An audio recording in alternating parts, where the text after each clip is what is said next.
ஆச்சி மசாலா எந்த சமையலும் ருசி தேடும் ரகசியம் 20 ரூபாய். உங்கள் சத்யாவில் இப்பொழுது ஆடி அதிரடி தள்ளுபடி.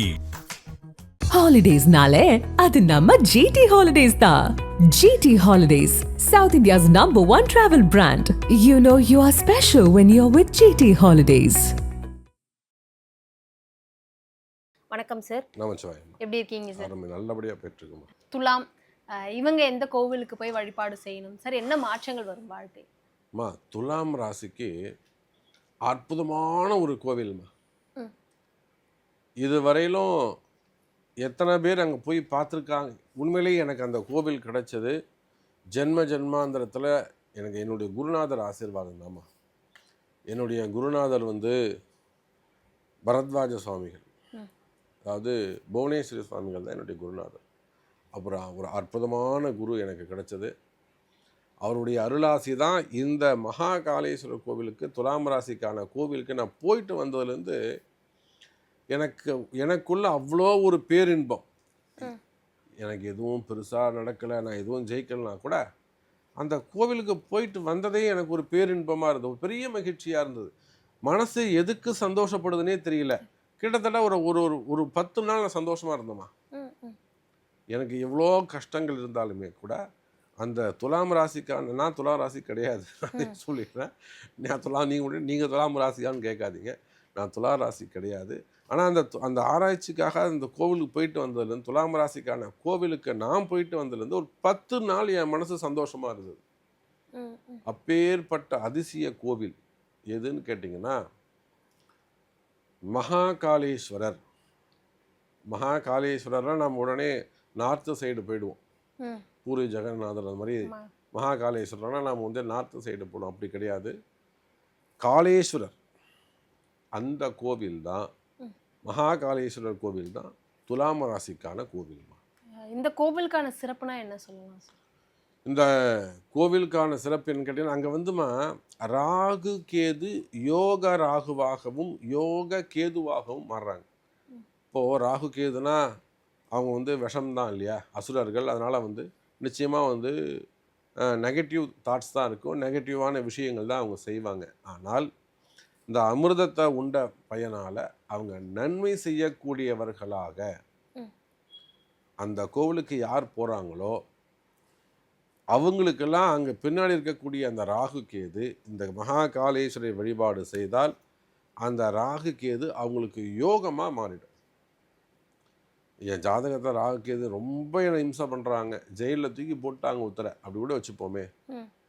ஒரு 6 வருஷம் ஜெயிலில் வந்துட்ட சமயம் இன்னும் கூட கேஸ் முடியல அப்படிங்கிறவங்க கூட அந்த கோவிலுக்கு போனாங்கன்னா, சொல்லக்கூடிய பரிகாரத்தை செஞ்சாங்கன்னா அவங்க முற்றிலுமாக அதை விட்டு வெளியில் வந்துடலாம். அப்பேற்பட்ட அற்புதமான கோவில் அந்த மகாகாலேஸ்வரர் கோவில்மா. எந்த நாளில் போகணும், எந்த நேரத்தில் போகணுன்றது? ஆமாம், முதல்ல ரூட்டை பார்த்துருவோமா, எப்படி போகணும் அப்படிங்கிறத பார்த்துலாம். ரூட்டு ஒன்று மயிலாடுதுறை, மயிலாடுதுறையிலேருந்து திருவாரூர் போகிற வழியில் பூந்தோட்டம் அப்படிங்கிற ஜங்ஷன், அதில் திருவாரூர் ட்ரெயினில் ஏறினோம்னா பேரளம்ங்கிற ஸ்டேஷன், பேரளம் ரயில்வே ஸ்டேஷனில் இறங்கிக்கலாம்.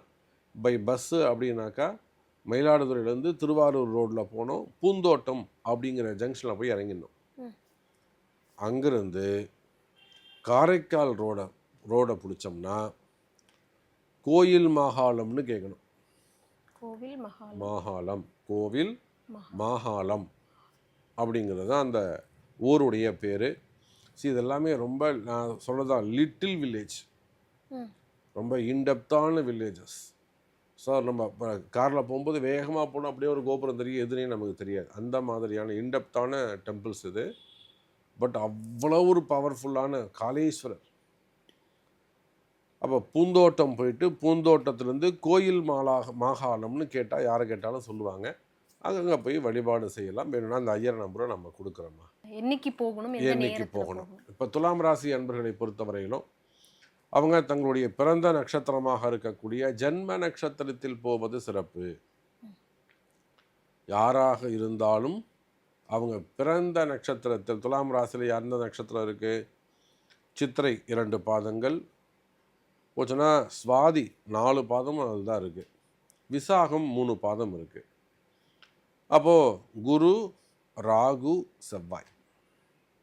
இப்போ குரு, செவ்வாய், ராகுங்கிறதால ஒரு நல்ல மங்களகரமான காம்பினேஷன்ஸ் அது. இந்த துலா ராசியில் தான் நிறைய அரசியல் தலைவர்கள் இருக்கிறாங்க, கனிம வளத்துறையில் இருக்கக்கூடிய அதிகாரிகள் இருக்கிறாங்க, நம்ம மீடியா துறையில் உச்சம் தொட்ட அமைப்பாளர்கள்லாம் இருக்காங்க. நம்ம துலாம் ராசி வந்து ஒரு பெரிய ராசி. அப்போ இவங்க வந்து என்னைக்கு போகலான்னா தன்னுடைய ஜென்ம நட்சத்திரத்தில் போவது சிறப்பு. சப்போஸ் அன்னைக்கு போக முடியலன்னா தான் பிறந்த கிழமையில் அவங்க என்னைக்கு பிறந்தாங்களோ அதுதான் அவங்களுக்கு அதிர்ஷ்டம். பிறந்த கிழமையில் போவது சிறப்பு. அன்னைக்கும் அவங்க போக முடியலன்னா துலாம் ராசிக்கான கிழமை எதுமா? அது சுக்கிரனுடைய வீடு. வெள்ளிக்கிழமை செல்வது சிறப்பு. அப்போ இந்த 3 நாளில் என்னைக்கு வேணாலும் அவங்க போகலாம். அப்படி இல்லைன்னா ஞாயிற்றுக்கிழமையில் ராகுகால யமகண்டத்தில் அங்கே பூஜை பண்ணுறது சிறப்பு.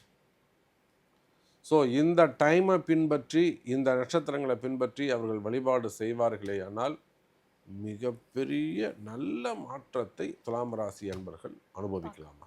கேரண்டி. கோயிலுக்கு போகணும்னு சொல்லிட்டீங்க சார். அங்கே போய் அவங்க என்ன மாதிரியான விஷயங்களை பண்ணணும் சார்? முடிஞ்சால் அங்கே இருக்கக்கூடிய மூலவருக்கு ஒரு அபிஷேகம் செய்யணும். ஒரு பால் அபிஷேகம் கூட செய்யலாம். மகா அபிஷேகம்னா எல்லாமே சேர்ந்தது. அரிசி பொடி, மாப்பொடி, அது மாதிரி மஞ்சள் பொடி, பால், தயிர், இளநீர், பஞ்சாமிர்தம், தேன், பன்னீர், அந்த மாதிரிலாம் மகா அபிஷேகம். அது மினிமம் ஒரு பால் அபிஷேகம் செய்யலாம். முடிஞ்சால் ஒரு அபிஷேகம் பண்ணுங்க.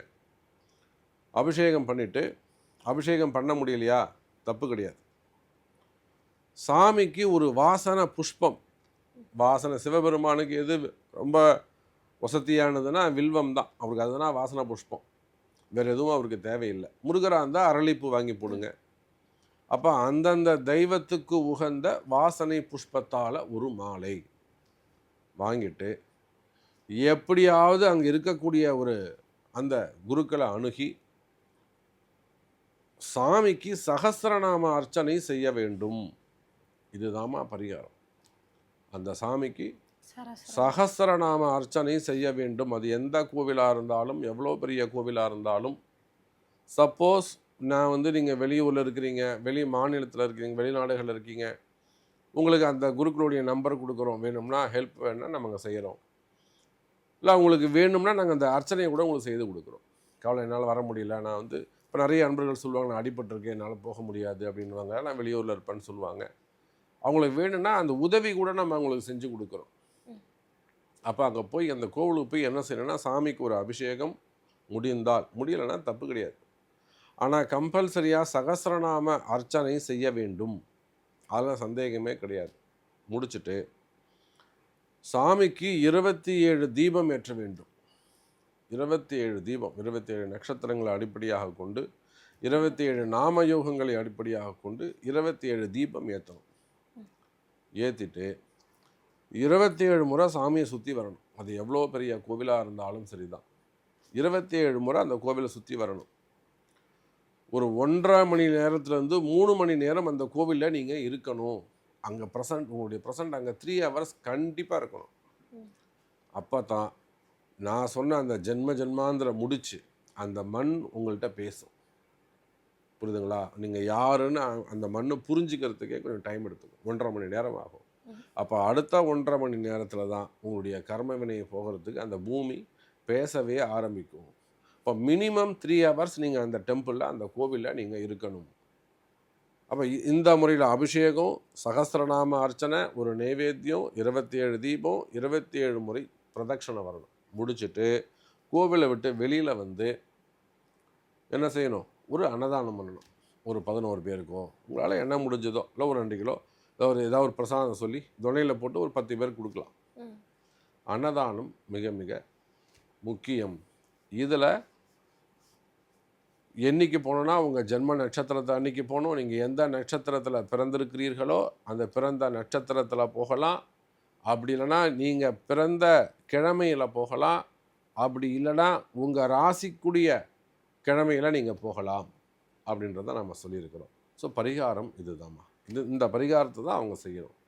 செய்து வீடு திரும்புவார்களே ஆனால் அவங்களுடைய கர்மா எப்படிப்பட்டதா, எவ்வளோ பெரிய கஷ்டங்களாக இருக்கலாம், அது 80 கோடி கடனாக இருந்தாலும் சரிதான், இல்லை 8 கோடி கடனாக இருந்தாலும் சரிதான், இல்லை வாழ்க்கை பிரச்சனைகளாக இருக்கலாம், நிச்சயமாக அது உடையும். இது நாம் நிறைய பேருக்கு சொல்லி கொடுத்து அவங்க ஜாதக ரீதியாக நம்ம அவங்களுக்கு சொல்லி கொடுத்துருக்குறோம். இது எல்லாமே நம்மக்கிட்ட வர ஆரஸ்கோப்பை வச்சு அவங்கள அந்த கோவில்களுக்கு அனுப்பி ஆராய்ச்சி செய்து நம்ம என்றைக்கு அனுப்பணும், இவங்க என்ன ராசி, ரெண்டையும் மேட்ச் பண்ணி இப்படி செய்த ஆராய்ச்சியுடைய பலன் தான் இந்த கோவில்கள்லாம்.